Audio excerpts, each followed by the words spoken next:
মাছ সকলোৰে প্ৰিয় আৰু মোৰো প্ৰিয়। তাৰ বাবে আজি মই এটি মাছৰ ৰেচিপি আপোনালোকৰ ওচৰলৈ লৈ আনিলোঁ।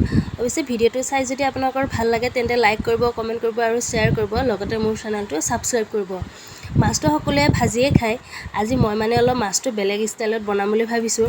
আপোনালোকে বাৰু মোৰ দৰে মাছ বনাই খাই পাইছেনে নাই? যদি পাইছে মোক কমেণ্ট কৰি জনাব। এয়া মাছ, আপোনাৰ ইয়াতে আছে আদা, নহৰু, জলকীয়া আৰু আপোনাৰ এয়া ধনিয়া, আৰু এইটো পাত হয়, লাওৰ পাত, ৰঙালাও পাত।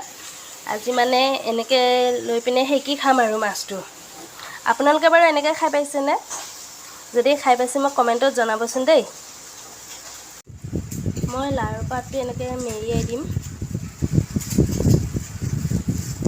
ইয়াতে আৰু পাত আছে, আৰু এটা পাত লৈ ল'ম, নহ'লে সোনকালে পুৰি যাব যে, সেইকাৰণে আৰু এটা পাত লৈ লৈছোঁ।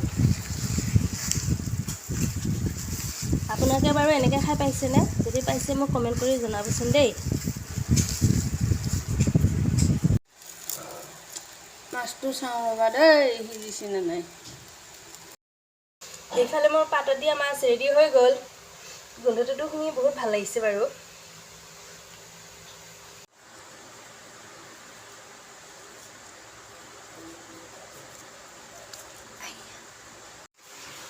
এইখিনি পাতত দিয়া মাছ, আৰু এতিয়া এইখিনি পিটিকিম।